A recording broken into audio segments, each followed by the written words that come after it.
से बंद। और जैसा कि आप सभी हमेशा करते हैं, उदयमान स्वर्णिम सविता का ध्यान करते हुए गायत्री महामंत्र एक साथ एक स्वर में। ओम भुवः स्वः तत्सवितुर्वरेण्यं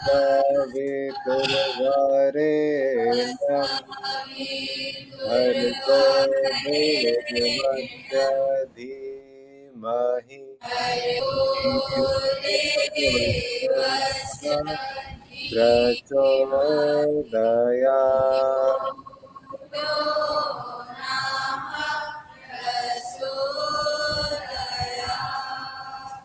ओम सभी को प्रणाम। होपफुली आप लोगों को मेरी आवाज़ आ रही है और शायद मुझे मेरी आवाज़ भी इको कर रही है। तो कल हम लोगों ने कुछ चीज़ें देखी थी, उसको एक बार रिकैप करते हैं और आज के दिन में थोड़ा इस तरह से करने का ट्राई करेंगे कि कुछ सर्च कैसे करते हैं और रिसर्च राइटिंग के पर्सपेक्टिव को और बेहतर तरीके से समझ सकें। तो आप लोगों में से लाइब्रेरी कितने लोग जाते हैं अलग से एडिशनल स्टडी करने के लिए? हाथ उठा सकते हैं। टाइम मिलता है आप लोगों को? चलिए, एक जने उठाने का ट्राई कर रही थी लेकिन बाकी कोई नहीं। रिसर्च बहुत ही इम्पोर्टेंट एस्पेक्ट है हमारे पूरे इस मास्टर्स का या डिसर्टेशन का कह लें। और निवेदन ये है कि जो ऑपरेटर है वहाँ पर एक बार जो स्टूडेंट्स का ऑडियो है उसको म्यूट कर दें। मुझे उनकी आवाज़ इको कर रही है, अगर पॉसिबल हो पाए तो।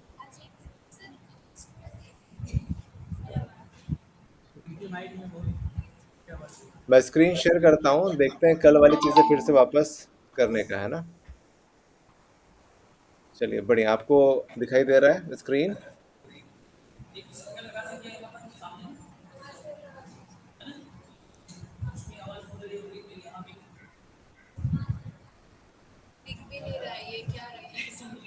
स्क्रीन दिख रहा है आपको?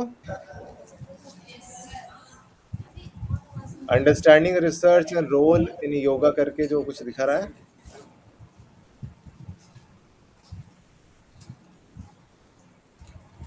अगर दिख रहा है तो हाँ या ना कुछ बताइए, हाथ हैंड रेज कर। चलिए बढ़िया। मुझे आप लोगों से थोड़ा सा वो इंटरेक्शन करते रहना पड़ेगा ताकि मुझे पता चले कि हो क्या रहा है वहाँ पर।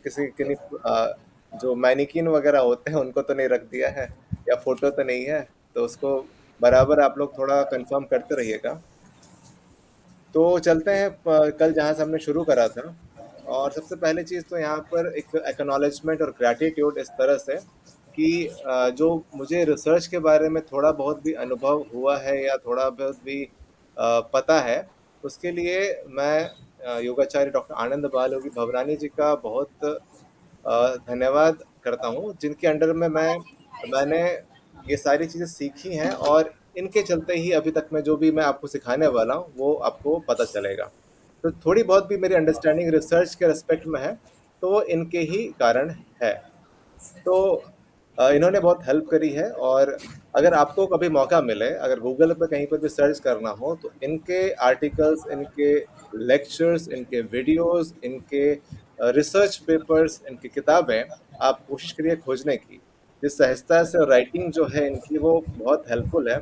और योग और अपना जो मॉडर्न मेडिकल साइंस है उनको इंटीग्रेट करके एक बहुत ही बेहतरीन तरीके से ये जो योग का पक्ष है उसको प्रस्तुत करते हैं। तो ये बहुत ही इम्पोर्टेंट है कि आप लोग भी इस चीज़ को करें।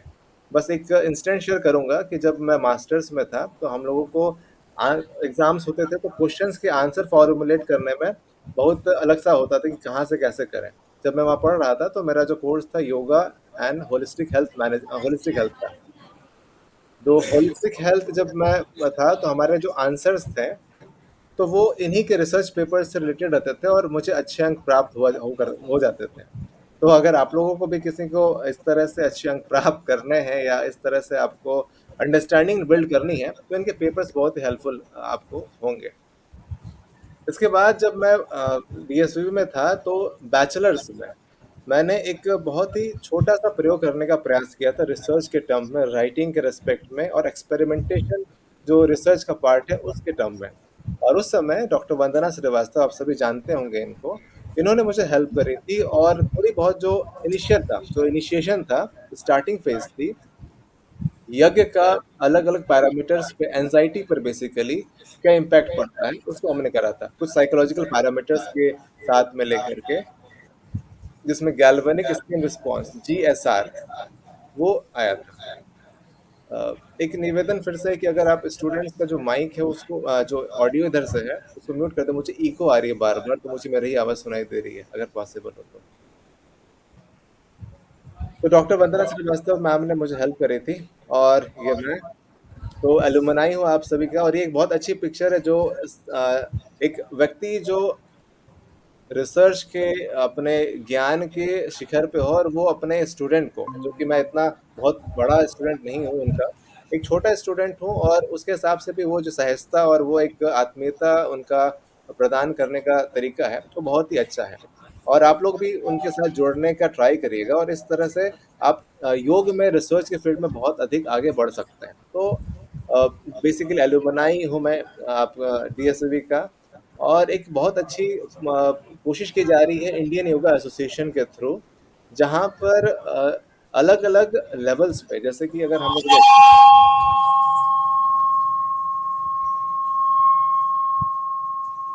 अ, ठीक है।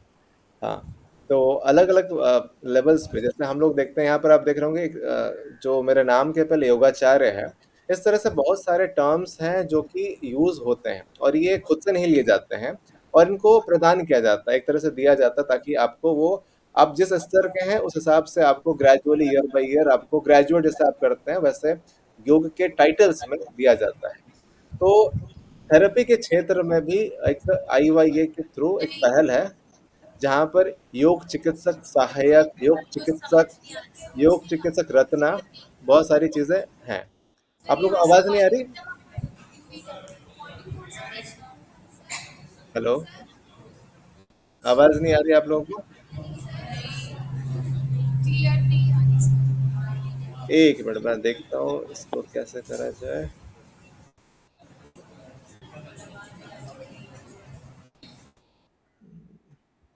हेलो? मेरे तरफ से ऑडियो तो ठीक दिखा रहा है। वहाँ पर कुछ इश्यूज़ है तो आप एक आवाज आवाज आ रही है फिलहाल आ रही है। हाँ आवाज आ रही है, लेकिन ये थोड़ी सी माइक की यहाँ पर थोड़ी सी ये हो रही होगी। है ना? जी सर। हाँ, कंटिन्यू कंटिन्यू रखो।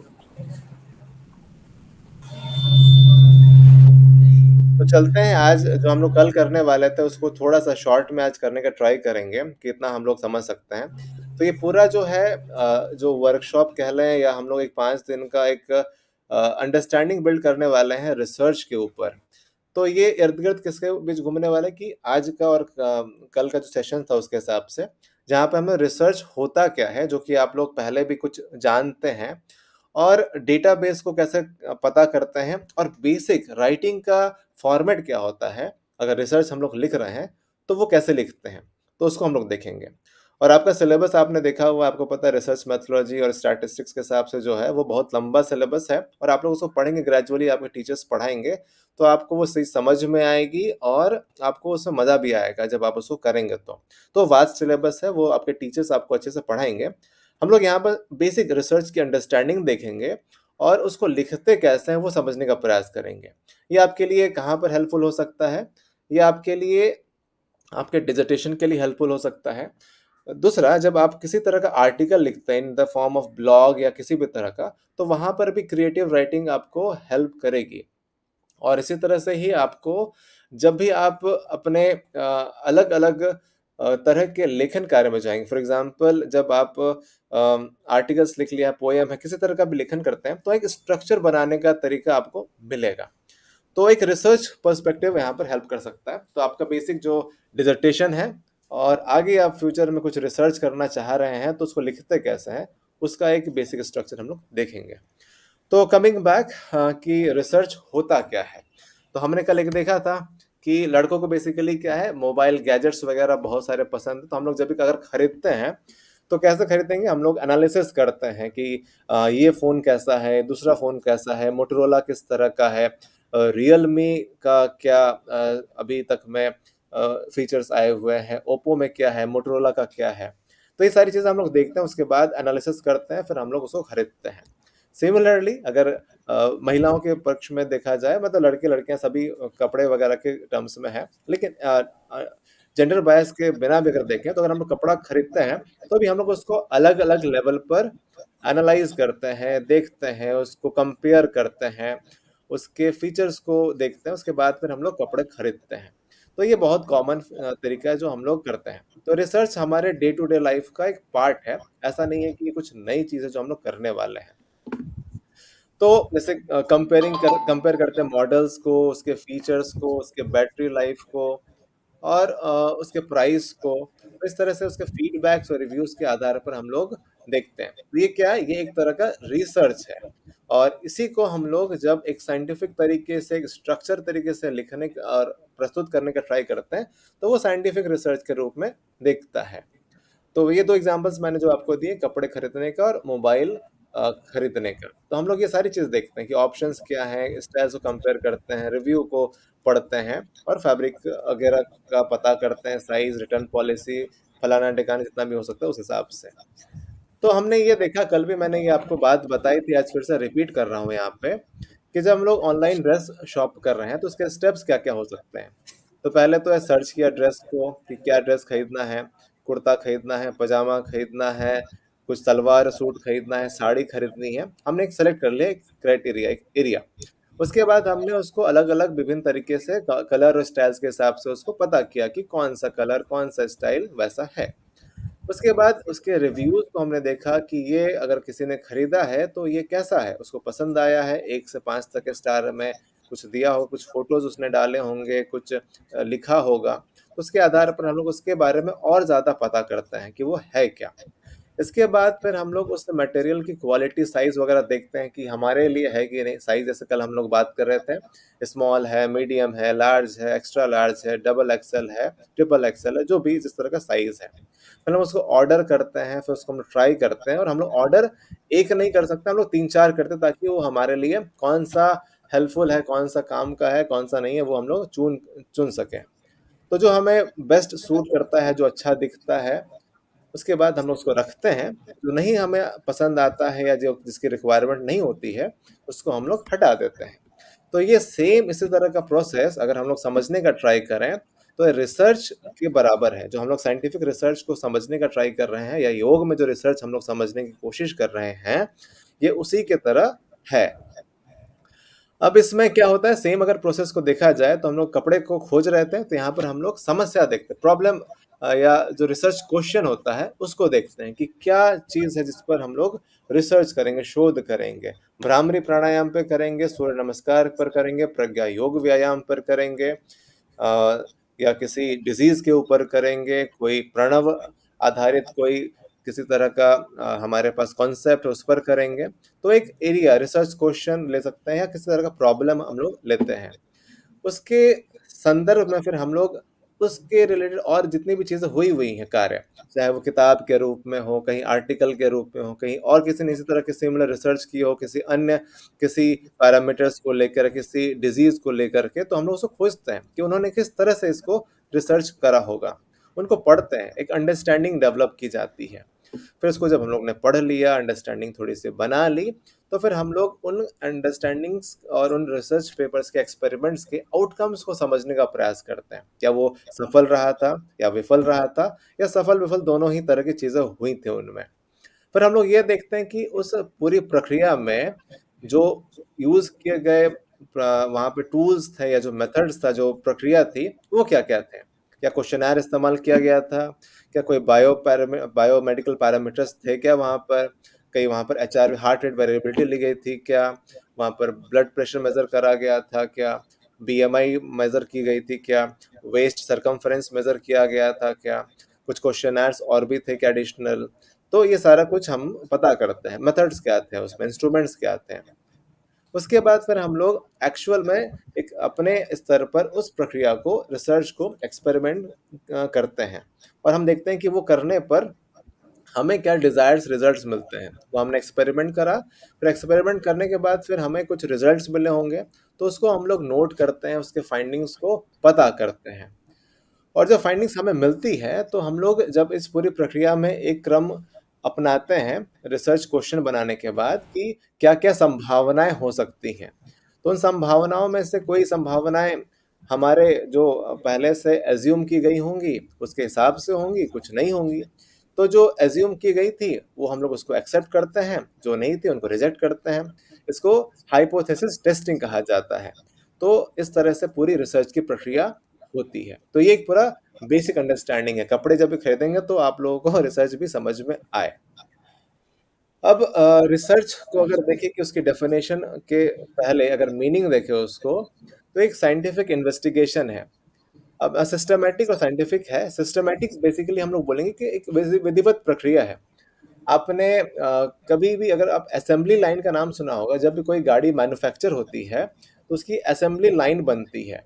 फॉर एग्ज़ाम्पल, जैसे कि अगर गाड़ी है, तो उसका चक्का एक जगह पर असेंबल होगा, उसका बोनट एक जगह पर होगा, उसके चेयर्स एक जगह पर होंगे, फिर सभी एक-एक लाइन पर, एक पूरा असेंबली लाइन है और वो एक-एक जगह पर एक-एक चीज़ इंस्टॉल होते जाती है और पूरा एक कार जो है, वो आपके पास लास्ट में बना हुआ मिलता है।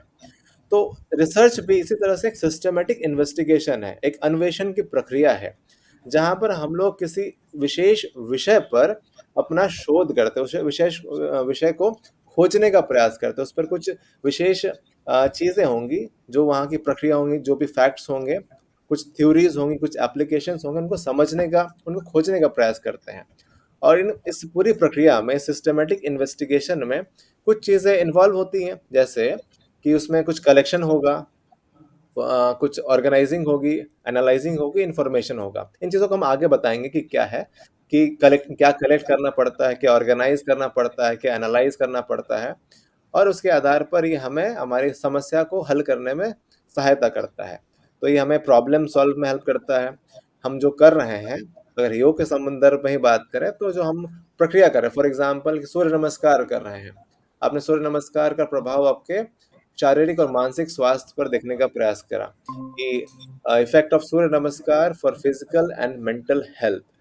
सो दोनों ही स्तर पर for physical and mental health, how it is more helpful, is it helpful for physical health और only for the mental health, और it is helping the whole perspective, और मतलब पूरे शरीर या पूरे हमारे शरीर मन आत्मा सबके लिए हेल्पफुल है, शारीरिक मानसिक सामाजिक और आध्यात्मिक स्वास्थ्य के लिए।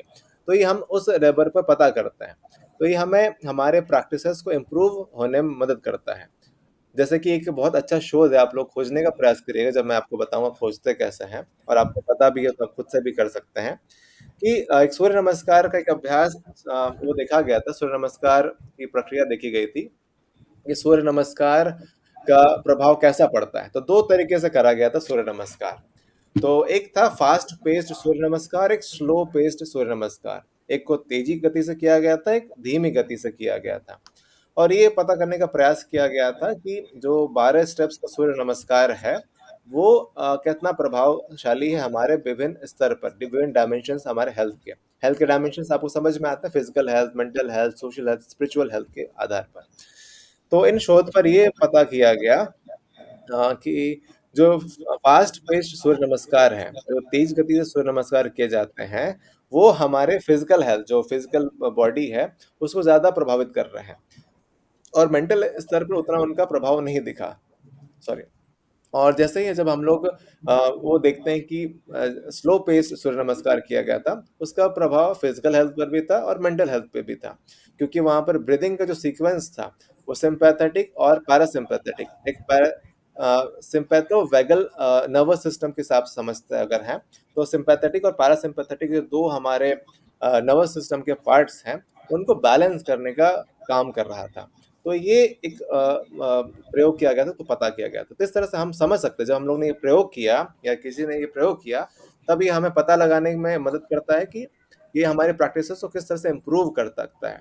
और इसके आधार पर आप एक सही निर्णय ले सकते हैं, मेक बेटर डिसीजंस, कि आपको किसको स्लो पेस सूर्य नमस्कार कराना है, किसी को हाई स्पीड वाला सूर्य नमस्कार कराना है, तेज गति वाला कराना है, तो इसके आधार पर हम कर सकते हैं। तो ये कैसे हमने किया? ये रिसर्च के आधार पे हमने किया। वो हमारी समस्या को सॉल्व करने में मदद किया। It helped to improve practices, practice को इम्प्रूव करने में करा, और हमें बेटर डिसीजंस मेक करने में भी वो करा। और ये कुछ डेफिनेशंस है जो आपको आपके अलग-अलग टेक्स्ट में मिल जाएँगे, जो रिसर्च के ऊपर है। कुछ पुराने हैं, एक नया है, 2 डेफिनेशंस मैं आपके सामने रख रहा हूँ। एक तो ये है कि रिसर्च का मतलब है कि रिसर्च। रिसर्च 2 शब्द से बना हुआ री और सर्च। री जो प्रीफिक्स है उसका मतलब होता है दोबारा या अगेन उस हिसाब से, और सर्च का मतलब है खोजना, एग्जामिन करना, वो डिटेल में, केयरफुल तरीके से। तो रिसर्च दोबारा खोज करना एक पूरी प्रक्रिया कही गई है, डिफाइन करा गया रिसर्च को। और इसको हमेशा जब हम लोग रिसर्च का टर्म यूज करते हैं तो इसको हमेशा केयरफुल, सिस्टमेटिक, पेशेंट स्टडी और इन्वेस्टिगेशन के रूप में माना गया है, और नॉलेज के फील्ड में इसको किया जाता है ताकि हमारी अंडरस्टैंडिंग और बेहतर हो। एक और डेफिनेशन आपके लिए है जो आपके ही टेक्स्ट में से लिया गया है कि research is a process of steps used to collect and analyze information to increase our understanding of a topic or issue। और इसके 3 स्टेप्स होते हैं, किसी तरह का question, pose a question, collect data to answer the question and present an answer to the question. तो 3 चीजें हैं इसमें। तो एक प्रोसेस है, स्टेप्स, जो मैंने सिस्टमेटिक प्रोसीजर की बात करी गई थी। दूसरा है कि कलेक्ट करना डेटा को, डेटा कलेक्ट करने का अर्थ है कि जब हम लोग किसी शोध करते हैं, आगे ये सब चीज़ों के बारे में बात करूंगा, तो कोई इस किसी तरह का डेटा, फॉर एग्जांपल बीपी हर किसी का मेजर करना है, तो कितने 100 लोगों का बीपी मेजर करा, तो मेजर करना ही डेटा कलेक्शन कहलाता है। डेटा कलेक्शन करने के बाद फिर हम लोग उसको पता करते हैं कि किसका बीपी हाई था, कम था, किसी का लो था, किसी का मीडियम था, किसी का बहुत ज्यादा हाई था, किसी का सिस्टोलिक हाई था, किसी का डायस्टोलिक हाई था। तो इस हिसाब से हम लोग एनालाइज करते हैं इंफॉर्मेशन को। अब उस एनालिसिस के आधार पर हम अपनी अंडरस्टैंडिंग को बिल्ड करते हैं कि हाँ, अच्छा, ये देव संस्कृति विश्वविद्यालय में योग के विद्यार्थी सूर्य नमस्कार का अभ्यास करते हैं और उनका बीपी मेजर किया गया अभ्यास के पहले, अभ्यास के बाद में, और ये पता किया गया कि सभी के जो बीपी का स्तर है वो सामान्य प्राप्त किया गया। तो वो हमारी अंडरस्टैंडिंग बिल्ड कर रही है। तो इस तरह से इसको डिफाइन करा गया है। तो ये हमें क्वेश्चन देता है, क्वेश्चन, ये हमें क्वेश्चन पूछने पर मजबूर करता है, उसके आधार पर हम लोग कुछ डेटा कलेक्ट करते हैं, और उस डेटा के एनालिसिस के आधार पर हम लोग एक आंसर्स प्रस्तुत करते हैं क्वेश्चन जो हमने पूछा था। ये चीजें हैं जो आपको आपको खोजनी है, आप देख लेना इन चीजों को कि अगर किसी रिसर्च को हम लोग देखते हैं, ये सारा आपका टेक्स्ट का कम पार्ट, टेक्स्ट का पार्ट है, और इसको आप लोग देख लीजिएगा आराम से भी, लेकिन मैं बस शॉर्ट में आगे इसमें ले चलता हूँ कि रिसर्च का फीचर्स क्या है, उसकी लक्षण क्या है रिसर्च के। तो जनरलाइज्ड होता है कि वो दोबारा से किया जा सके, आसानी से हो सके। ऐसा नहीं होता है कि समाधि का प्रयोग करेंगे, अगर फॉर एग्जांपल लिया कि समाधि का प्रभाव देखना है, समाधि का प्रभाव कैसे देखेंगे आप, वो एक बहुत ही उच्च स्तरीय सूक्ष्म साधना है और वहां पर पहुंचना ही अलग मुश्किल है, और ये जन सामान्य नहीं है, तो वो नहीं हो सकती है। तो उस हिसाब से जनरलाइज होना चाहिए, कंट्रोल होना चाहिए जहां पर आपका नियंत्रण हो, फिर रिगोरस होना चाहिए कि मेथोलॉजी जो है वो एक सिस्टम तरीके से हो, स्ट्रिक्ट रहे थोड़े से, एम्पेरिकल है, जो ऑब्जर्वेबल भी हो, मेजरेबल भी हो। आप बीपी को देख भी सकते हैं और उसको मेजर भी कर सकते हैं, लेकिन आप अगर देखें आपका प्रत्याहार का प्रभाव क्या हो रहा है, तो प्रत्याहार बहुत ही सूक्ष्म स्तर का अभ्यास है और वो सब्जेक्टिव है। तो आप उसको पैरामीटर्स, अगर आपके पास नहीं, टूल्स नहीं है, तो आप मेजर नहीं कर सकते हैं। प्रत्याहार, समाधि को मापन करने का कोई हमारे पास टूल नहीं है, तो वो वैसा नहीं होना चाहिए, एम्पेरिकल होना चाहिए। तो सिस्टमेटिक है, तो वही स्ट्रक्चर होना चाहिए प्रॉपर। रिलायबिलिटी और वैलिडिटी, कि आप उसको रिलाय कर सकें कि जितने भी चीज़ हुई हैं, और वैलिडिटी इस हिसाब से कि वो दोबारा से प्रोड्यूस हो सके, और जो रिजल्ट्स आए वो एक्चुअल के रिजल्ट्स, ऐसा हाइपोथेटिकल या ऐसे रिजल्ट्स नहीं आए जो पॉसिबल ही नहीं है, और उसको दोबारा से हम लोग रेप्लिकेट कर सके, दोबारा उसको फिर से अगर करें तो सिमिलर तरह के रिजल्ट्स हमें मिलने चाहिए। तो इसको क्या बोलते हैं, रिलायबिलिटी एंड वैलिडिटी।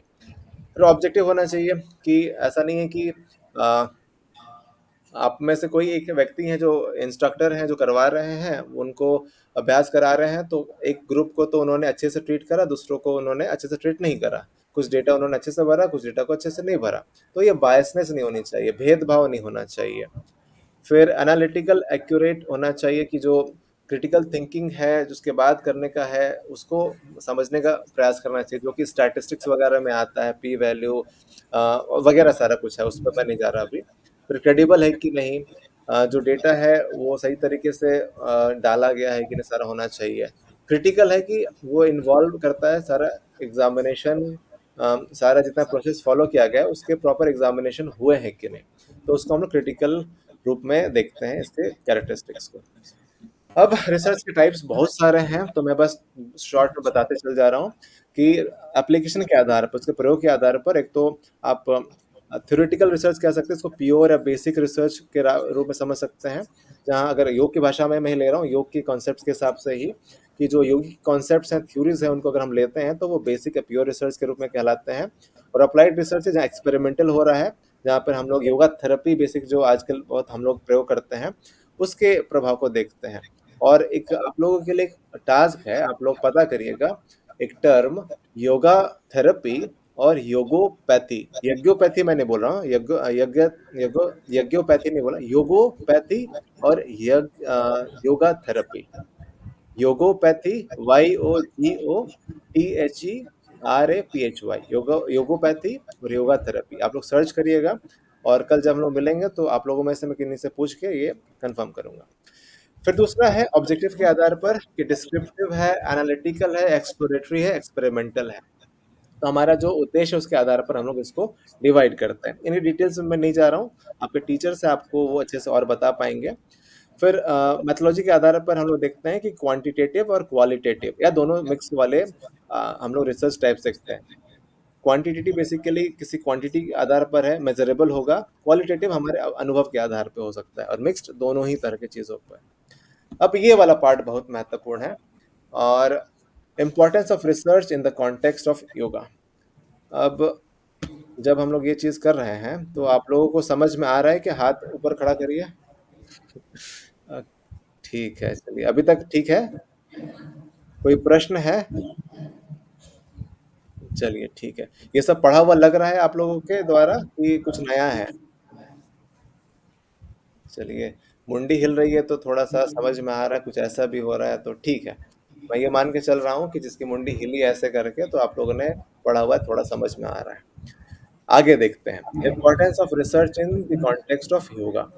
अब इसमें हम लोग देखते हैं तो हम लोग आप लोगों के ग्रुप के हिसाब से मैंने समझने का ट्राई करा है, और जो हम लोग रहे वहाँ पर डीएसवी में, और योग के क्षेत्र में भी अगर देखें तो योग के रिसर्च को हम लोग दो भागों में विभाजित कर सकते हैं। We can divide research in yoga in two parts. पहला पार्ट है योगा फिलोसॉफी और योगा थेरेपी। तो योगा फिलोसॉफी को अगर देखें तो ये बहुत दिखने में तो लगता है कि भाई टेक्स्ट को पढ़ना है और थोड़ा सा ही है, और बस हो जाएगा।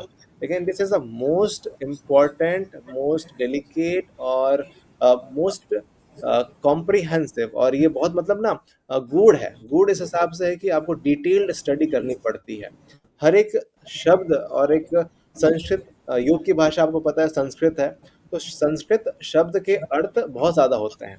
तो जब योग का विषय मिलता है और योगा फिलोसॉफी पर अगर रिसर्च है तो बहुत ही वो स्तर का माना जाता है, और उसको उसकी वैल्यू बहुत ज़्यादा होती है। लेकिन योगा थेरेपी भी आजकल बहुत है, और उसका डिमांड आजकल बहुत ज़्यादा है, उस हिसाब से आप देख सकते हैं। तो रिसर्च इन योगा फिलोसॉफी क्या हो सकता है, तो क्यों होता है, why research in yoga philosophy? क्योंकि जो योग है वो मदर है सभी विज्ञान की। अगर आप देखें, योग आर्ट भी है, योग साइंस भी है, और योग संपूर्ण विज्ञान है। चाहे आप उसको किसी भी थेरेपी में डाल दें वो इंटीग्रेट हो जाता है, चाहे उसको फिलोसॉफी के लिए रूप में ले लें तो आपको जीवन का उद्देश्य दे सकता है, आप थेरेपी के रूप में ले लेते हैं तो वो आपको इलाज कर देता है, आप उसको अध्यात्म के साथ जोड़ दें तो वहाँ पर भी आपका इवोल्यूशन हो जाता है। तो योग को माँ की तरह कहा गया है। और योग क्या है, body of knowledge and technology. और ये एक ऐसा शास्त्र है जहाँ पर आप ज्ञान का भंडार प्राप्त कर सकते हैं। और टेक्नोलॉजी के हिसाब से ये है कि आपको इतने सारे सूत्र मिलेंगे। अगर हम लोग भगवत गीता को देखते हैं, वहाँ पे हर एक अध्याय अ, हमारे लिए योग का ही है। तो वहाँ पर इतने सारे सूत्र मिले हुए हैं, तो टेक्नोलॉजी के हिसाब से आप समझ सकते हैं, जीवन के निर्माण के हिसाब से। फिर ये यूनिवर्सल हाइपोथेसिस पर आधारित है कि जो जीवन का लक्ष्य, आप लोग वहाँ पर डीएसपी में आपको समझ में आता होगा। और अ, हमारे साथ जब हम लोग पढ़ते थे वहाँ पे, तो संदीप सर थे, रजिस्ट्रार सर थे। तो उन्होंने, उनका एक था कि लाइफ इज टू ग्रो। उन्होंने वो हमेशा अपने लाइफ मैनेजमेंट क्लास में बताया करते थे कि लाइफ इज टू ग्रो। तो ये जीवन का उद्देश्य क्या है? हमेशा अग्रशील होना, आगे बढ़ना, अपने उत्कृष्टता को बढ़ाते रहना, ग्रो करना कुल मिला के। तो अगर आप देखें तो हमारा जो लाइफ का उद्देश्य है, और मैं सारा रिलेट करने का ट्राई कर रहा हूँ। अगर आप चिन्मय सर की क्लास अटेंड करे होंगे तो आदरणीय भैया हमेशा बताते हैं कि हमारा जो जीवन है बी से डी तक की यात्रा है, सी चॉइसेस वगैरह हैं। तो हमारा जीवन एक बहुत बड़ा उद्देश्य के रूप में हो सकता है कि हमें करना क्या है, हमारा लक्ष्य क्या है, हु एम आई वाला प्रश्न जो आता है। तो ये एक यूनिवर्सल हाइपोथेसिस के रूप में लिया जा सकता है और उसके आधार पर अन्वेषण किए जा सकते हैं। इसीलिए जो हमारे भारतवर्ष में, भारतीय संस्कृति में इतने सारे ऋषि हुए हैं, वो ऋषि इसीलिए हुए हैं कि उन्होंने रिसर्च करा था। ये टर्म बहुत उस हिसाब से हमेशा यूज किया जाता है कि ऋषि से रिसर्च वाला टर्म आया हुआ टाइप का है। तो ऋषि इसीलिए इतने महत्वपूर्ण हुए कि उन्होंने अपने जीवन को ही अन्वेषण का एक क्रम बनाया हुआ था। Life itself was a research. तो इसीलिए ये योग क्या है, is based on the universal hypothesis of life. For ये वेरिएबल्स वेरीफाइबल साइंस, ऐसा नहीं है कि ये बहुत प्रमाणित नहीं किया जा सकता है। आप कोई भी चीज लिए उसको प्रमाणित कर सकते हैं आप। सो फॉर एग्जांपल यम और नियम के आधार पर देखें, अहिंसा, सत्य, अस्त्य, ब्रह्मचर्य, सारे मतलब आपको यम नियम के आधार, आसन को ले लीजिए तो ये हमको आप प्रयोग में ला सकते हैं, उनको आप प्रयोग करके उसका जो रिजल्ट है वो भी देख सकते हैं। और एक महत्वपूर्ण है कि साइंस ऑफ कॉन्शियसनेस और माइंड कंट्रोल है। अब इसमें श्वास का है ना, चले वाते चलम चित्तम निश्चलम निश्चले भवेत। तो सारा कुछ जो विज्ञान है वो हमारे, और जो कॉन्शियसनेस है, चित्त की अवस्था, जो कामता सर आप लोगों को हमेशा बताते होंगे कि चिति संज्ञान है, तो चित्त जो चिति से, चिति शब्द से बना हुआ है तो चित्त है। तो क्षिप्त मूड विक्षिप्त एकाग्र निरोध, सारा जो हमारा कॉन्शियसनेस का स्तर है, तो ये सारा कुछ हमें इससे पता चल सकता है योगा फिलोसॉफी के थ्रू या योग के थ्रू। और ये हमारे खुद के वेरिफिकेशंस के आधार पे है, क्योंकि ये ऐसा शास्त्र है योग, योगा फिलोसॉफी कह लें, कि हमें पर्सनल एक्सपीरियंसेस के आधार पर अलग अलग अनुभूति देता है। और इसीलिए इतने सारे हमारे पास ऋषि हुए हैं, इतने योगी हुए हैं, योगिनियां हुई हैं, और बहुत सारे लोग हुए हुए हैं जिन्होंने योग के अभ्यास को किया और उनको उनके खुद के स्तर के आधार पर अलग अलग अनुभव प्राप्त हुए हैं। तो ये पर्सनल वेरिफिकेशन के आधार पर हमें एक प्रमाण देता है। और ये हमें साइंस ऑफ अवेयरनेस की तरह साइंस ऑफ अवेयरनेस की तरह प्रस्तुत करने में मदद करता है, जहाँ पर कि आपका अस्तित्व, आप यहाँ पर बैठे हुए हैं, जहाँ पर भी आप बैठे हुए हैं, आप बैठे हुए हैं, ये क्यों आप बैठे हुए हैं, तो आपको उसका एक पूरा क्रम बता देगा कि आप क्यों हैं वहाँ पर। आपका फिजिकल बॉडी है, स्थूल शरीर है, सूक्ष्म शरीर है, कारण शरीर है, आपके पूरे एक शरीर का जो एनाटॉमी फिजियोलॉजी अगर देखें तो वो भी थोड़ा सा वहाँ पर है। तो इसका एक फिलोसॉफिकल एस्पेक्ट अगर देखते हैं तो हमारा सूक्ष्म कारण शरीर भी वहाँ पर उपस्थित है, जिसके कारण आप वहाँ पर हैं। तो इस तरह का आंसर्स देने में योगा फिलोसॉफी जो है सक्षम है। तो इसीलिए रिसर्च इन योगा फिलोसॉफी महत्वपूर्ण है। अब बात करते हैं योगा थेरेपी के लिए। मैंने आपको दो टर्म बताए थे, योगोपैथी और योगा थेरेपी। ये बहुत ही महत्वपूर्ण टर्म है, आपको रिसर्च में हमेशा काम आएंगे, और आप लोग इसको कल बताइए कि है क्या ये। तो मैं yoga research and yoga therapy के बारे में बात करता हूँ। फिर वही कि yoga is the mother of all sciences. अगर आप इसको देखें तो आप इसको मॉडर्न मेडिकल साइंस में कहीं पर इंटीग्रेट करते हैं। एग्जांपल मैं देता हूँ, मैं अभी महात्मा गांधी मेडिकल कॉलेज में हूँ। यहाँ पर हर एक डिपार्टमेंट, चाहे वो ऑर्थोपेडिक्स हो, पल्मोनरी हो, फिर ये पैलेटिव केयर हो, कैंसर वगैरह का, ऑन्कोलॉजी का है, फिर ऑब्स्टेट्रिक्स एंड गायनिक डिपार्टमेंट जहाँ पर है, हर एक डिपार्टमेंट अपने साथ योगा थेरेपी को इंक्लूड करने में सक्षम है और करता भी है। और होता क्या है कि हम लोग हर एक के साथ इंटीग्रेट कर पाते हैं, और ऐसा कोई भी अभ्यास नहीं है, कोई ऐसी प्रक्रिया नहीं है, ऐसा कुछ भी क्रम नहीं है जो हम उनको नहीं दे सकते हैं। ऐसा नहीं है कि उनको शीर्षासन ही करना है, हम उनको श्वास प्रश्वास की प्रक्रिया भी दे सकते हैं। और रिसेंट एग्जांपल दूं, अभी दिसंबर में, मैं इसको जब हम लोग रिसर्च राइटिंग पे बात करेंगे तो वहां पर मैं आपको दिखाऊंगा उस पीपीटी को और उसके पेपर जो हमने पब्लिश करे हुए हैं। तो हमने क्या किया कि एक 60 ऑन्कोलॉजी कैंसर पेशेंट्स को देखा था, और उनकी विभिन्न प्रकृति, जो वात पित्त और कफ के आधार पर हम लोग अलग अलग प्रकृति निकालते हैं, वात पित्त कफ पित्त, उससे जो प्रधान होती है और अनुबंधी होती है, जो प्रधान होती है और जो कम प्रधान होती है, ऐसा आप समझ सकते हो, डोमिनेटिंग और लेस डोमिनेटिंग। तो उसके आधार पर हम देखने का ट्राई किया था, और ये पता करा था कि किस तरह के अभ्यास, योग के अभ्यास उन कैंसर पेशेंट को दिए जा सकते हैं। तो हमने वो प्राप्त किया क्योंकि योगा चिकित्सा या योग थेरेपी जो इसके लिए सक्षम था।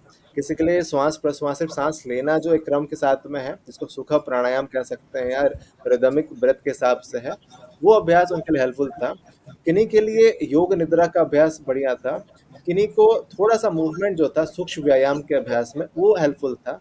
तो इस तरह के विभिन्न प्रकार के वहाँ पर ऑन्कोलॉजी के पेशेंट्स थे, कैंसर के पेशेंट्स थे, उनको अलग अलग तरह का ट्यूमर था, अलग अलग तरह के कार्सिनोजेंस सारे थे उनके। और इसमें मुझे डॉक्टर वंदना श्रीवास्तव मैम ने हेल्प करी थी बहुत अच्छे से। तो ये हमारा पेपर आया हुआ है, मैं आपको शो करूंगा इसके बाद। तो ये कैसे संभव हो पाया था? क्योंकि योगा थेरेपी से संभव हो पाया था, क्योंकि योगा थेरेपी के पास वो कैपेसिटी है इंटीग्रेट करने की, खुद को अलग अलग साइंस के साथ जोड़ने की, अलग अलग विज्ञान के एस्पेक्ट्स के साथ जोड़ने की। और फिर अलग पार्ट है कि हम लोग सिर्फ बॉडी के साथ ये डील नहीं करते, माइंड के साथ भी डील करते हैं। और सिर्फ माइंड के साथ ही नहीं, और स्पिरिट के साथ भी है। तो एक बहुत ही टर्म आजकल यूज होता है, बायो साइको सोशियो स्पिरिचुअल। तो ये बायो साइको सोशियो स्पिरिचुअल जो कॉन्सेप्ट है, इसके लिए योगा का अभ्यास है, योगा थेरेपी है, वो बहुत हेल्पफुल है। और योगा थेरेपी में एक बहुत इंपॉर्टेंट है कि इसको हर तरह से इस्तेमाल किया सकता है। जैसे कि प्रिवेंटिव अप्रोच में, प्रोमोटिव अप्रोच में, क्यूरेटिव अप्रोच में, या किसी को रिहैबिलिट करना है, कोई समस्या होगी, चोट आ गया, उसको ठीक करना है, तो उस प्रक्रिया में भी हेल्प करता है। तो इसीलिए yoga research in yoga therapy बहुत आवश्यक है। और yoga therapy last but not least इसमें कि इंडिविजुअलाइज्ड है। ऐसा नहीं है कि एक 100 लोगों का ग्रुप है, उसमें हमने एक अभ्यास कराया और वो एक अभ्यास सबके लिए एक बराबर होगा। योग का अभ्यास या योगा थेरेपी हर किसी के लिए इंडिविजुअलाइज्ड है, हर व्यक्ति के लिए अलग अलग ये हो सकता है। चलिए इतना है। और अगर ओवरऑल करके देखें कि योगा रिसर्च क्या करता है, हमें एंशिएंट प्रैक्टिसेस जो हमारी हैं, हमारी जो पुरातन सभ्यता है, संस्कृति है, योग का जो विज्ञान है, उसको वैलिडेट करने में मदद करता है। उससे आधारित कुछ प्रोटोकॉल्स हैं, उनको हमें प्रेजेंट करके उसको वैलिड उसको प्रयोग करने में मदद करता है। और उसको अलग अलग तरह के सेटअप्स है, चाहे कि हॉस्पिटल्स हो गए हैं, चाहे स्कूल्स हैं, चाहे यूनिवर्सिटीज़ हैं, वहाँ पर इम्प्लीमेंट करने का अवसर प्रदान करता है। जैसे आपका लाइफ मैनेजमेंट का जो पूरा सिलेबस है, उसमें सारे योग के तो कॉन्सेप्ट्स हैं, तो वो वहाँ पर आ गया। हॉस्पिटल जहाँ पर मैं हूँ, वहाँ पे ये एज अ थेरेपी के रूप में काम कर रहा है। अगर आप निभांस जाएंगे तो वहाँ पर yoga as a mental health के लिए काम आ रहा है। स्कूल्स में जाएंगे तो वहाँ पर योगासन कंपटीशन के रूप में, उनको योग के रूप अलग एस्पेक्ट्स के रूप में दिखाया जा रहा है। तो योग का एक सर्वांगपूर्ण एक महत्व है, जहाँ पर उसको रिसर्च के रूप में हम लोग उसको ले सकते हैं। अब मैं आगे जो है रिसर्च योग में जब हम लोग रिसर्च की बात करते हैं, तो रिसर्च क्वेश्चन में एक बहुत बड़ा पार्ट आता है। हमेशा जब भी हम लोग कोई भी प्रश्न रिसर्च करते हैं, तो उसमें रिसर्च क्वेश्चन एक इम्पॉर्टेंट रोल प्ले करता है कि हम ये रिसर्च क्यों कर रहे हैं, इसके लिए क्या हमारा क्रम हो सकता है, और इसके लिए किस तरह का हमें डेटा कलेक्ट करना होता है। तो जैसे एग्जांपल्स मैं आपको देता हूँ कि एक है कि does Sukh pranayama reduce anxiety in working women. क्या सुख प्राणायाम जो कार्यरत महिलाएं हैं, उनके एंजाइटी को या तनाव को दूर करने में सहायक है? तो इस तरह के रिसर्च क्वेश्चंस हैं, मैं सब नहीं पढ़ रहा हूँ, आप पढ़ सकते हैं। तो इस तरह के रिसर्च क्वेश्चंस बनाए जाते हैं। और रिसर्च क्वेश्चन अच्छे कैसे बनते हैं, हम आगे कल या नेक्स्ट दिन में देखेंगे। फिर एक बहुत इंपॉर्टेंट पार्ट आता है रिसर्च का, जो कि हाइपोथेसिस होता है। और ये आप जानते हैं हाइपोथेसिस क्या है?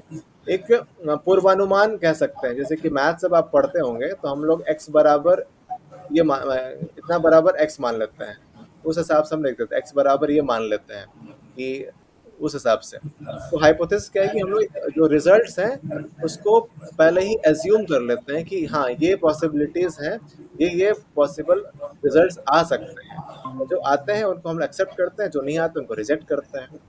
तो दो तरह के हाइपोथेसिस होते हैं। आप लोग जब आपकी पढ़ाई होगी तो आप देखेंगे, अगर आपका पढ़ा हुआ है तो आपको रिवाइज हो जाएगा ये।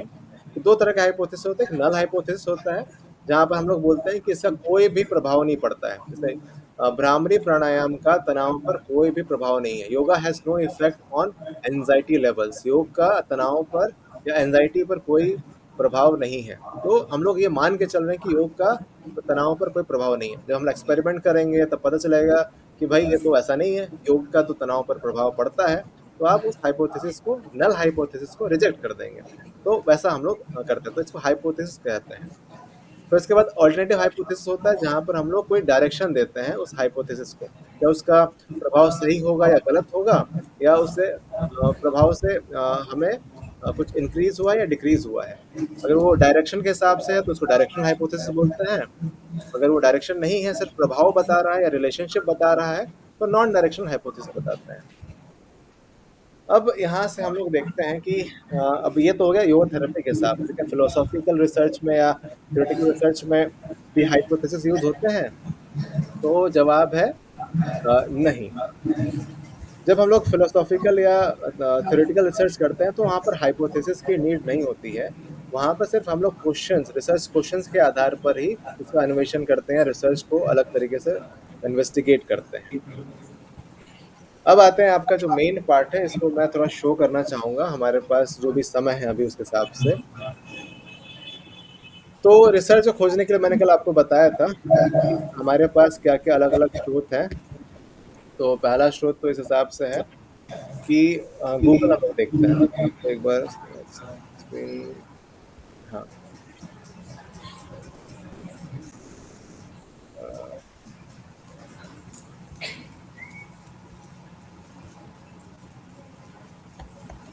आपको ये दिखेगा। अब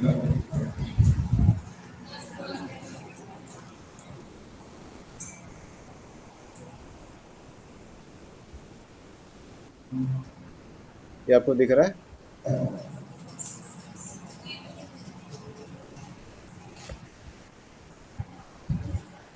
तो पबमेड एक तरह का डेटाबेस है। अगर हम उसको ऐसे सर्च में देखें, तो कल मैं आपको बता रहा था कि google.com, तो google.com अगर हम लोग देखते हैं, तो अगर हम लोग कुछ सर्च करते हैं योगा थेरापी और नी पेन आ गया यहाँ पर, है ना? तो यहाँ पे बहुत सारे रिजल्ट्स हमें मिल जाते हैं। एक तो एआई मोड भी आ गए, ऑल वीडियोस हैं, इमेजेस हैं। अगर हम सर्च देखिए कितने हमारे पास हैं, तो ये बहुत सारे सर्च हैं और आपको पता नहीं कि एग्जैक्टली आपको क्या चाहिए टाइप से। तो ये हमें एग्जैक्ट रिसर्च की चीज़ें नहीं दे पाएगा। लेकिन अगर हम लोग सिमिलर तरीके से अगर गूगल स्कॉलर पे जाएं, अगर आप लोग खोजना भी चाहे तो आप खोज सकते हैं इस हिसाब से। गूगल ये सर्च इंजन है जो हम लोग अभी यूज़ कर रहे हैं, अब लोग जाएंगे डेटाबेस में, क्योंकि गूगल स्कॉलर के रूप में है। अब यहाँ पर मैं करता हूँ योगा और सेम चीज़ नी पेन। अब यहाँ पर जो मेरे पास रिजल्ट्स आ रहे हैं वो रिसर्च एक्चुअली हुए हुए उनको ये बता रहा है। तो अगर मैं किसी को भी क्लिक करता हूँ यहाँ पे, तो वो मुझे उस पर्टिकुलर रिसर्च का पूरा डिटेल्स और डेटा मुझे प्रोवाइड करेंगे कि क्या हुआ है। तो एक रिसर्च है कि the effect of yoga on pain, mobility and quality of life in patients with knee osteoarthritis, a systematic review. एक सिस्टमैटिक रिव्यू एक तरह का पेपर होता है, उसको भी हम लोग बाद में देखेंगे कि क्या होता है। तो इस तरह के सिस्टमैटिक रिव्यू हमें मिला हुआ है। तो अगर हम लोग खोजना, जो मेरा उद्देश्य यहाँ पर आपका था बताना कि एक योग में अगर रिसर्च कर रहे हैं तो योगा थेरेपी को पर्टिकुलरली फोकस करें, तो सबसे गोल्ड स्टैंडर्ड जो सर्च करने के लिए कहा गया है वो है पबमेड। आप अगर इसको ऐसा भी लिखें कि अगर सर्च करना है तो है क्या ये, तो पबमेड कहा गया है। तो पबमेड एक gold standard national institute of health के द्वारा एक डेटाबेस क्रिएट करा गया है जहाँ पर विभिन्न प्रकार के अलग अलग तरह के स्वास्थ्य से संबंधित बहुत सारे रिसर्च पेपर इकट्ठा किए जाते हैं। अब यहाँ पर अगर हम कुछ सोच सर्च करें योगा और नी पेन, ठीक है, तो ये हमें कुछ रिजल्ट्स देगा। तो यहाँ पर आप देख रहे हैं कि 66 रिजल्ट्स। फॉर एग्जांपल अगर हम योगा को देखें कि योगा पर क्या रिसर्च हुए हुए हैं, तो आप देख सकते हैं कि यहाँ पे 9,454 रिजल्ट है, 9,454 रिजल्ट्स।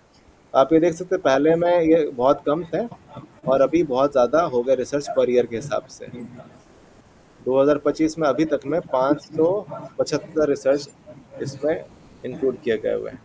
तो आप ये देख सकते हैं कि ऐसा यहाँ पर आपको देखने को मिलता है। पबमेड एक हमारे पास डेटाबेस है। तो सजेस्ट आपको एक तरीके से करना चाहूँगा कि हमेशा जब भी आप ये करें तो थोड़ा ऐसा कर सकते हैं कि लॉगिन कर लिया आपने, है ना? लॉगिन करने के बहुत सारे तरीके हैं, तो जीमेल का अकाउंट आपके पास होगा, तो जीमेल के थ्रू आप कर सकते हैं। तो जीमेल के थ्रू आप कर सकते हैं यहाँ पे।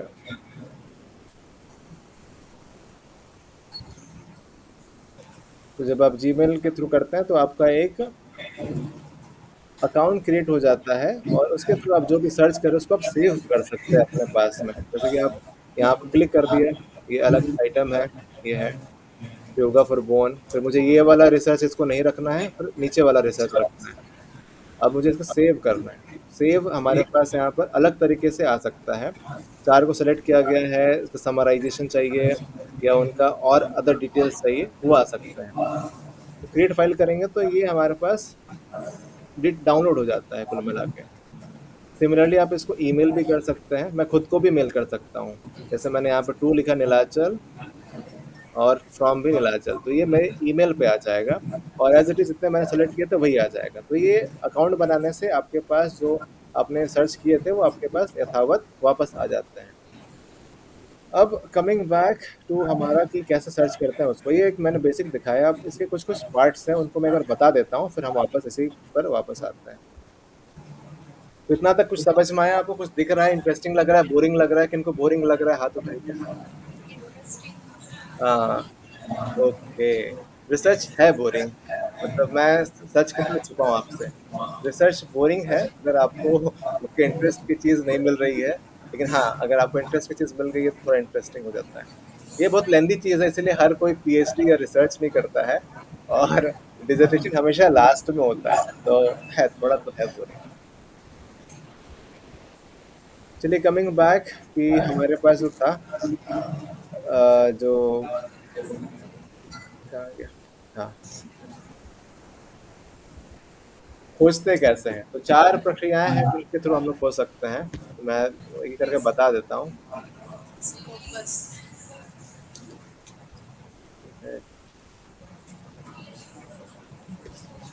हाँ, तो अलग अलग, जैसे मैंने आपको पबमेड दिखाया था, वैसे स्कोपस भी अलग तरह का डेटाबेस है, एक वेब ऑफ साइंस पर करके भी है, और इस तरह के बहुत सारे मैं आपको दिखाता हूँ, है ना। तो हमें जब सभी सर्च करना होता है तो एक स्ट्रेटेजी फॉलो करनी पड़ती है कि कैसे किया जाए। तो वो हमारा एक पैटर्न बनना चाहिए कि सर्च करने का, वो सिर्फ कीवर्ड नहीं होता है। हम लोग हमेशा स्कोप के हिसाब से सर्च करते हैं, ताकि हमें फॉर एग्जांपल बैक पेन पे हमें करना है तो बैक पेन ही लिखे तो उससे संबंधित सारा कुछ हमें रिजल्ट्स मिले। और उसके बाद हम लोग डेटा कलेक्ट करते हैं, जो भी रिसर्च हमारे सर्च के रिजल्ट्स हमें मिले हैं, और अगर हम लोग उनको खोज नहीं पाते हैं तो फिर हमें वो अलग तरीके से बताता है कि कहाँ पर दिक्कत आई हुई है। तो एक तरह से ट्रांसपेरेंट और रिप्रोड्यूसेबल और सिस्टमेटिक तरीका हमें मिलता है रिसर्च को खोजने का, और इसीलिए ज़रूरत भी होती है। अब हम लोग एक मेथड अप्लाई करते हैं रिसर्च को खोजने का, जो कहते हैं PICO method, PICO method, PICO method. इसमें हम लोग आइडेंटिफाई करते हैं कीवर्ड्स को, कंस्ट्रक्ट करते हैं स्ट्रेटेजी को, और एक तरीके से सर्च करने का ट्राई करते हैं। तो ये है पिको मेथड, जिसके आधार पर हम लोग सर्च करने का प्रयास करते हैं। तो पीक से मतलब है पेशेंट या पॉपुलेशन या प्रॉब्लम। फॉर एग्जांपल डायबिटीज हो गई है, पॉपुलेशन है शायद इंडिया हो सकता है, प्रॉब्लम है जैसे वो कोई और प्रॉब्लम हो सकती है, प्रॉब्लम में आप ले सकते हैं हेल्थ इश्यूज, है ना, उस हिसाब से जो भी है। तो पी मतलब पेशेंट, पॉपुलेशन या प्रॉब्लम। तो आप अपने जो स्टडी है उसको how would you describe a group of patients similar to your own. फिर आई का मतलब होता है इंटरवेंशन, यानी कि क्या आप उसको प्रयोग में लाते हैं। तो उस हिसाब से आप ग्रुप को सेलेक्ट करते हैं या उस प्रैक्टिसेस को सेलेक्ट करते हैं। फिर सी से आधार होता है कि what is the main alternative to compare with the intervention. तो आप या तो कंट्रोल ग्रुप के साथ करेंगे, या योग को जिम के अभ्यास के साथ में करेंगे, योग को एक्सरसाइज के साथ करेंगे, योग को एक्यूपंक्चर के साथ करेंगे, एक्यूप्रेशर के साथ करेंगे, तो कंपैरिजन आता है। तो सी फॉर कंपैरिजन। और ओ से आउटकम आता है कि आप क्या रिजल्ट चाह रहे हैं उस पूरे रिसर्च के थ्रू। ठीक है, तो ये पिको मेथड है।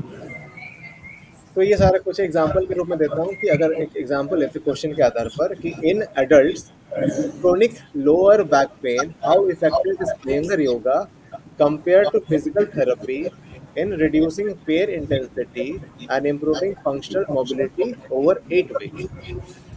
एक एडल्ट्स के ग्रुप में लो बैक पेन की अगर समस्या है तो अयंगर योगा का अगर प्रभाव देखा जाए कंपेयर टू फिजिकल थेरेपी का, तो पेन को रिड्यूस करने में और फंक्शनल मोबिलिटी को इम्प्रूव करने में वो कितना प्रभावशाली है 8 वीक में। तो इसमें हम आइडेंटिफाई करेंगे, पी से पेशेंट्स। तो यहाँ पर जो एडल्ट्स हैं वो क्रॉनिक लो बैक पेन से ग्रसित है या उनको लो बैक पेन है। आई से इंटरवेंशन क्या दे रहे हैं हम लोग, योगा कौन सा दे रहे हैं, अयंगर योगा दे रहे हैं। कंपेयर किसके साथ कर रहे हैं, फिजिकल थेरेपी के साथ में। और आउटकम क्या आ रहा है कि हमें ये देखना है कि रिड्यूस्ड पेन और इम्प्रूव्ड मोबिलिटी। और ये कुछ सोर्सेस है जो हमने देखे हैं, मैंने आपको शुरुआत में कुछ कुछ दिखाए थे। तो ये इलेक्ट्रॉनिक सोर्सेस होते हैं, कुछ प्रिंट सोर्सेस होते हैं, कुछ ग्रे लिटरेचर होते हैं जो अनपब्लिश होते हैं। इलेक्ट्रॉनिक सर्चेस में आते हैं, डेटाबेस आ जाता है, जर्नल्स हो जाते हैं जो कि क्रॉस रेफरेंसिंग में हेल्प करता है। ये सब बहुत ज़्यादा डिटेल्ड है, आपको इतनी ज़्यादा जानकारी की नीड नहीं है। अगर आप पबमेड में भी जाते हैं तो आपको हेल्प करेगा, और जो प्रिंट सोर्सेस वगैरह वो आपको हेल्प करेंगे। ये बहुत डिटेल्ड है वैसे, ये बहुत इलेक्ट्रॉनिक डेटाबेस है, आपको इनकी नीड नहीं है। मैंने एक पबमेड आपको बता दिया ताकि आपको थोड़ी सी चीज़ें समझने में मदद मिले, पबमेड। इसके अलावा और भी है स्कोपस जो आप देख सकते हैं। लेकिन स्कोपस, दिक्कत ये है कि स्कोपस के लिए आपको यूनिवर्सिटी का एक्सेस चाहिए होता है, जो कि आपके पास नहीं होगा। पबमेड को गोल्ड स्टैंडर्ड और ये फ्रीली अवेलेबल है, इसलिए ये सही रहता है। बाकी सब आपको पेड और बाकी तरह की चीज़ें होती हैं। अब खोजते कैसे हैं, तो इसको हम लोग यहाँ पे देख लेते हैं। 3 तरीके हैं, तो एक 4 तरीके हैं। तो एक तरीका है वर्ड सर्च के हिसाब से, तो दूसरा है मैश टर्म के हिसाब से, तीसरा फील्ड सर्च के हिसाब से, और चौथा है बूलियन ऑपरेटर्स के रूप में। तो इनको अब देखते हैं कि कैसे काम करता है ना। ये ज़्यादा बोरिंग और नहीं करता है, इतना करके मैं आज का जो ये पूरा है इसको फिनिश करूँगा, ठीक है। हाँ, ये टाइम हो गया ना।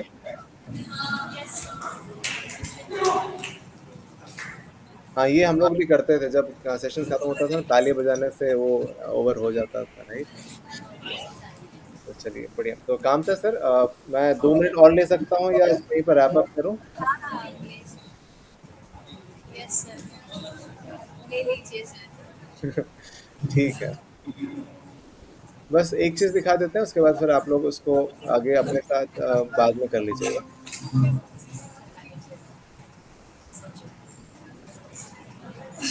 हेलो। हाँ हाँ, हाँ, तो सर यहाँ पर है कि जैसे पहला पार्ट था कि जैसे सर्च करने का तरीका है, तो हमने योगा अगर टर्म लिखा तो हमारे पास एक पूरा 9455 रिजल्ट्स आ जाते हैं। तो एक तरीका हो गया। योगा फॉर बैक पेन अगर हम लिखते हैं, स्पेसिफाई अगर हम लोग करते हैं, तो हमारे पास 405 रिजल्ट आ गए, 9000 से 405। तो ये हमें रिजल्ट्स को बहुत ही स्पेसिफाइड एरिया में हमें करके देता है, तो इससे हमें स्पेसिफिक चीज़ें पता चलती हैं। ये हो गया फर्स्ट मेथड जो टर्म्स के हिसाब से था। दूसरा मेथड जो है, अगर हम उसको देखें तो उसको कहते हैं मैश टर्म। तो मैश टर्म का मतलब ये होता है कि एक ही टर्म को अलग अलग तरीके से रिसर्च में कहा गया है, तो हम लोग उसको कैसे प्राप्त कर सकते हैं। फॉर एग्जाम्पल योगा है, कोई योग बोलेगा, कोई योगा बोलेगा, कोई योगम बोल सकता है, कोई योगा थेरेपी बोलेगा, कोई योगा फिलोसफी बोलेगा, कोई कुछ और टर्म्स में योगा के प्रैक्टिसेस को डिफाइन करेगा। तो इन सभी को हम लोग मैश डेटाबेस के हिसाब से देखते हैं। और हम लोग फॉर एग्जाम्पल यहाँ पे योगा लिखा है ना, सर्च करें योगा, तो हमारे पास ये 2 टर्म्स आ गए, ग्लाफ्टर थेरेपी योगा करके है।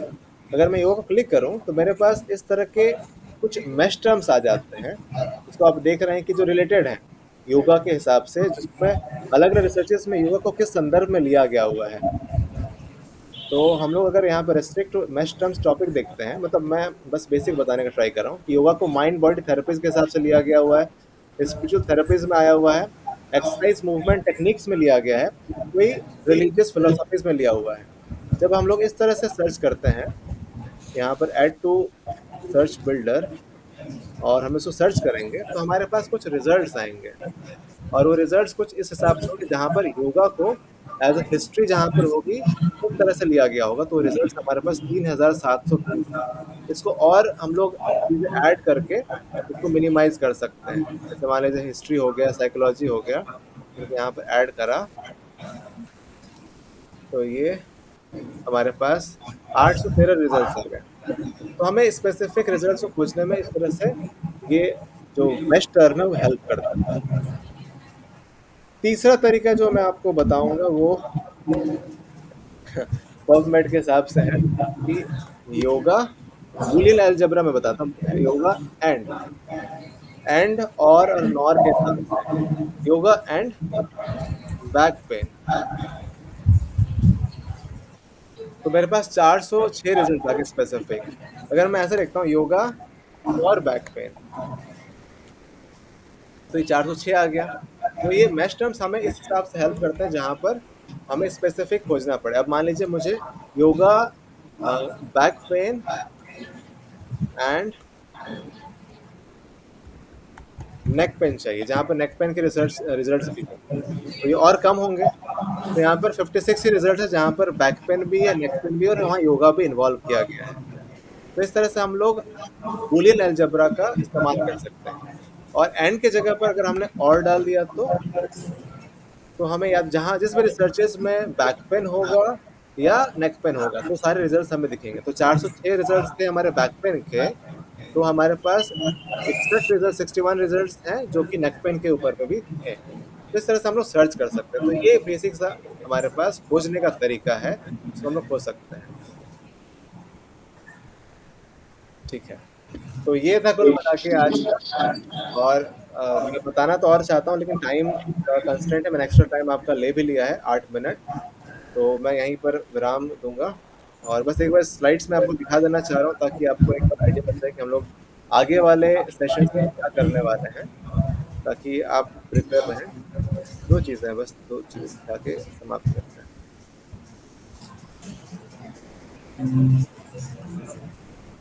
तो मैशरम हमने देख लिया था, ये बूलियन अलजेब्रा वगैरह किस हिसाब से अगर डिजीज खोज रहे हैं तो कैसे होता है, ये सारा कुछ हमने बेसिक मैंने बता दिया। आप करेंगे सर्च तो आपको पता चलेगा। नेस्टिंग एक थी, और ये सारी चीज़ थी एकेडेमिया, रिसर्च गेट और ऑर्किड। ये हमारे पास एक और डेटाबेस है और जहाँ पर हमें रिसर्चेस अच्छे से मिल जाते हैं। रिसर्चर अगर आप बनना चाहते हो तो ये आपके लिए बहुत ही हेल्पफुल है। और ये हमने आज के लिए रखा था लेकिन हो नहीं पाया, इसको हम लोग अगले वाले सेशंस में देखेंगे और जिस तरह से भी रहेगा उसको आगे प्रेजेंट करेंगे। तो यहीं तक था आज की कक्षा। आप लोगों ने इतने पेशेंटली सुना, उसके लिए बहुत बहुत धन्यवाद। सभी को प्रणाम, नमस्कार। बहुत बहुत धन्यवाद नीलांचल जी। कोई भी प्रश्न होंगे छोटे तो उसको मैं भेज दूंगा। चलो धन्यवाद। आवाज हो रही है।